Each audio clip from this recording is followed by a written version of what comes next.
दिग्विजय सिंह जी, सीतापुर से। श्री हरिवंश गुरुदेव, आपके चरणों में कोटि कोटि प्रणाम।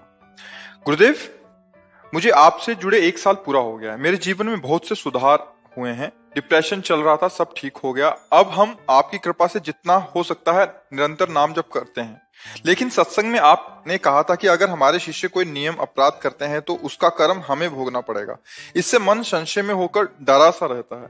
दिशा तो अच्छा, यही चाहते हैं कि आप डरें, आप सब डरें। अगर एक भी डर आपने स्वीकार कर लिया तो आप निर्भय हो जाओगे। देखो, अच्छी बात है ना कि आपको डर लगेगा अगर हमसे पाप हो गया तो गुरु को भोगना पड़ेगा। तो अगर हम उनको सुख नहीं दे सकते तो दुख भी नहीं देंगे। तो देखो, आपसे पाप नहीं बनेगा तो आपका जीवन सुखमय हो जाएगा। पीछे के जो हैं वो भगवान कृपा करके भस्म करेंगे। जो प्रारब्ध बन के आ गए हैं उनको भोग लेते हैं। आगे के जो हैं वो भगवान को समर्पित कर देते हैं। और डरे रहेंगे तो पाप नहीं बनेगा। अच्छी बात है ना। इसके लिए थोड़ी कि हम गुरु संबंध नहीं स्वीकार करेंगे क्योंकि हमसे पाप बन जाएंगे तो जीवन बर्बाद हो जाएगा। हाँ, हम क्यों पाप करें? एक सीमा है, सुख भोग की सांसारिक सीमा है। ये कोई असीम सुख देने वाले थोड़ी हैं। तो एक मर्यादा बना दी गई गृहस्थ धर्म में कि आप इससे ये सुख भोग सकते हैं, आप ऐसे ऐसे जी सकते हैं, आप ऐसे कर सकते हैं। वो पाप है नहीं। सीमा का उल्लंघन करके पाप करोगे तो दंड मिलेगा ही। इधर भागवतिक दंड मिलेगा, इधर राजकीय दंड मिलेगा। यदि आपकी शिकायत हो गई तो राजकीय दंड मिल जाएगा। अगर शिकायत नहीं हुई तो भागवतिक दंड मिल जाएगा। अगर डर गए तो दंड से मुक्त हो जाओगे ना, दंड वाले पाप से मुक्त हो जाओगे। तो हमें तो लगता है गुरु का डर, इष्ट का डर, समाज का डर, कानून का डर, ये रक्षा करता है, ये हमें पाप कर्म से बचाता है। ये निंदनीय नहीं है। जो इनसे निडर हो गए वो निंदनीय बन गए हैं। विचार करके देखो, जिनको न भगवान का डर है, न गुरु का डर है, न शास्त्र का भय है, न कानून का भय है, उनके अंदर राक्षसी बुद्धि जागृत हो गई, मनमाना आचरण किए और सजा भोग रहे हैं। फांसी मिल जाती है, गोली मार दी जाती है। तो डर तो अच्छी चीज है। यही डर ही डरपि हरिवंश हित, जिनो भ्रमय गुण सलिल पर, जी नामन मंगल लोक त्यों, सुहरिपद भज न विलंब कर। ये डरते रहो कहीं हमसे कोई गलती न हो जाए। इसलिए जिनका नाम तीनों लोकों का मंगल करने वाला है, उन भगवान के चरणों का आश्रय लेकर हम नाम जप करते हैं। अगर छोटी मोटी हमारी कोई गलती बन जाती है तो गुरु कृपा प्रसाद भगवान नाम जब से वो भस्म हो जाती है। उसको अलग से प्रायश्चित नहीं करना पड़ता। समझ रहे? ये अत्यंत लाड़ भरी बात है। जैसे आप इसे ऐसे समझो, आप कोई अधर्माचरण करें तो आपके माता पिता को दुख नहीं भोगना पड़ेगा। श्रवण मात्र से दुख हो जाएगा। अच्छा, अब आपका लड़का पकड़ा जाएगा, आपका लड़का ने काम किया, ऐसा दुष्ट आचरण किया, अब वो जल रहे हैं। बस कानूनी लोग आएंगे, उनसे बात करेंगे, उनको दुख पहुंचेगा, अशभ्य व्यवहार होगा, आपकी खोज होगी, उनको प्रताड़ित किया जाए। दंड भोग रहे हैं ना, किस कारण से? तुम उनके पुत्र हो, इस कारण से। तो यहां क्लेश नहीं होगा, यहां शांति नहीं होगी। तुम्हारा मंगल हो, तुम गलत आचरण करो तो हमारा संबंध है। किसका तिलक लगाए, किसकी कंठी बांधे हो, कैसे आचरण करते हो, कैसे तुम्हारे गुरु हैं, यही तुम्हें शिक्षा दी है। ऐसा तो ये बात की रक्षा करनी है हमको, इससे डरना थोड़ी है। डर के हम इस धर्म को छोड़ दें, भगवत मार्ग को छोड़ दें, नहीं। हम डर के उन आचरणों को छोड़ देते हैं जिन आचरणों से हमें वास्तविक डर आना है। जैसे गुरुजनों का डर ना हो तो मनमानी होना शुरू हो जाए, लेकिन डर है कि जाते ही एक्सरा हो जाएगा, कोई गलती हुई तो दंड विधान हो जाएगा, सभा में खड़े करके दंड दे देंगे। अब बिल्कुल मन डर गया तो सही आचरण में मन का डरना जरूरी है। ये मन का डर खत्म हो रहा है समाज में, बच्चों में, जवानों में। तो देखो कैसी बातें हो रही, गंदे आचरणों में उतरते चले जा रहे हैं, ऐसे ऐसे व्यसन गंदे कर रहे हैं, उनका जीवन नष्ट होता चला जा रहा है। व्यसन में फंस गए, व्यभिचार में फंस गए, नाना प्रकार के क्लेशों में फंस गए। ये डर तो बहुत अच्छी चीज है।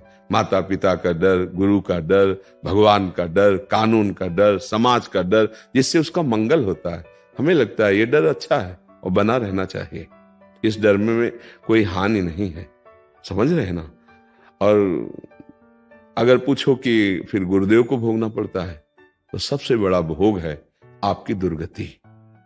ये बहुत दुख का विषय। संतों को जो दुख होता है ना, वो ये होता है इतना कीमती मनुष्य जीवन, इसमें भगवान नाम न जप करके ऐसे कर्म कर रहा है, ये दुखी होगा, इसीलिए वो गुस्सा होकर बोलते हैं, आवेश में बोलते हैं। उनका प्यार है, समाज के लिए स्वाभाविक प्यार संतों के हृदय में होता है। जैसे माँ का चाहे 100 बच्चे हो तो उसका प्यार बराबर 100 में होगा, ऐसे ही संतों का हृदय उदार चरिता नाम वसुधैव कुटुंबकम, पूरा विश्व उसका परिवार जैसा होता है। वो खूब प्यार अंदर से रहता, कैसे इसका मंगल हो, ए तुम ये छोड़ दो, ये छोड़ दो, ये छोड़ दो। क्यों? अपने भजन को छोड़कर तुमसे बात कर रहे हैं, अपने चिंतन को छोड़कर तुम्हारा बात सुनकर चिंतन करके हम वार्ता कर रहे हैं। ये कृपा नहीं है, ये अपनापन नहीं है। तो उसके लिए तुम भी तो अपनापन करो कि आज से हम तुम्हारा सानिध्य प्राप्त किया, अब वो कार्य नहीं करेंगे जिससे कोई ऐसा कहे कि कैसे तुम्हारे गुरु हैं और कैसा तुम सत्संगी हो, कैसे तुम भगवत मार्ग के पथिक हो। आज से हम वो कर्म, हम अगर निश्चय करें तो हम हर बात कर सकते हैं, क्योंकि हम भगवान के अंश हैं। हमारे निश्चय में बड़ी ताकत है। पर डर लगता है मन को, यार ऐसा कैसे हो सकता है कि मैं आज निश्चय कर लूं, पता नहीं ऐसा कहीं, वो डराता है मन। मन की बात मत मानो, बुद्धि से निश्चय करो। मन तो डर पाएगा कि यार भगवान के मार्ग में चलने में सब विषय छूट जाएंगे, ये सब छूट जाएगा। और ये नहीं डरवा रहा कि मरने के बाद सब छूट जाता है, फिर जो दुर्गति होगी। तो मन की बात मत मानो, बुद्धि की बात, बुद्धि का निश्चय सही हो। और बुद्धि तभी जब राधा राधा राधा कृष्ण कृष्ण राम कृष्ण हरि, तभी बुद्धि शुद्ध होगी। जो बुद्धि पवित्र होती है भगवान के नाम जप से होती है। बुद्धि सही हुई तो मन का शासन कर लेती है, बच जाता है आदमी पाप कर्म से। बहुत डर बहुत जरूरी है। अगर डर नहीं तो फिर बड़ा मन मलिन हो जाता है, ऐसे आचरण होने लगते हैं, बहुत गंदे आचरण होने। हमें लगता है डरना चाहिए। महाराज जी, हम बाहर जैसे यहाँ रहते हैं, बाहर इधर उधर रहता है तो खाना पीना में जैसे वो लहसुन प्याज वगैरह कहीं धोखे वाली बात अलग है, अगर हम ना पावे तो अच्छा रहेगा ना। तमोगुणी, धोखे वाली बात अलग है। धोखे में तो जैसे हमें कभी भिक्षा में मिला तो जीवन में जैसे कभी पाया नहीं, तो उसको ऐसे करने मात्र से पता चल जाएगा। प्याज लहसुन में एक अलग गंध होती है। वो जैसे रोटी में किसी ने दिया, मांगा जब भिक्षावृत्ति, तो गंध से पता चल गया, तो उसको धो लिया, अकेले रोटी पा ली। पेट पोषण करना है, कभी अगर ऐसा अवसर पड़े तो हम रोटी वहां से ले ली और प्रार्थना कर दी कि मत डालो, नहीं डालेंगे। ऐसा नहीं कि जिया नहीं जा सकता, अच्छे ढंग से नहीं जिया जा सकता, ऐसा नहीं। पूरे जीवन में कितने आर्मी में लोग हैं जो मान लो यहाँ से जुड़ गए श्री जी से, आर्मी में वो सब ये नहीं पाते हैं। भाई बनता तो सब कुछ है भाई, तो वो बड़े सात्विक भाव से, तो हमें आश्चर्य लगता है। यद्यपि हम आर्मी के जनों को छूट दिए है कि आप देखो राज्य की सेवा में कहाँ कहाँ आपको तैनात कर दिया जाए, कैसी परिस्थिति आपके अंदर आवे, तो आप नियम को मत देखना, उस समय राष्ट्र सुरक्षा को देखना। तो आप लोग जैसे स्वतंत्र रूप में तो व्यापार आदमी जाया जाता है, वो तो राजकीय विधान से, उनको तो जहां भेजा हिमालय में खड़ा कर दिया जाएगा तो उनको वहां खड़े होना पड़ेगा। महर्षि, आपका भाव है कि हमें डर लगता है उस अपराध से कि कहीं गलती से पा लिया तो डरना उसका अपराध नहीं, ऐसा नहीं डरना है।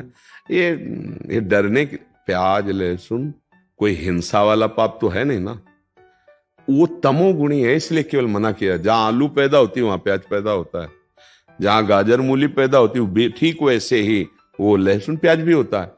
वो तमोगुणी है, इसलिए मना किया जाता है। वो कोई राक्षसा, मतलब जैसे मुर्गा बकरा हिंसा करके ऐसा निषेध नहीं है।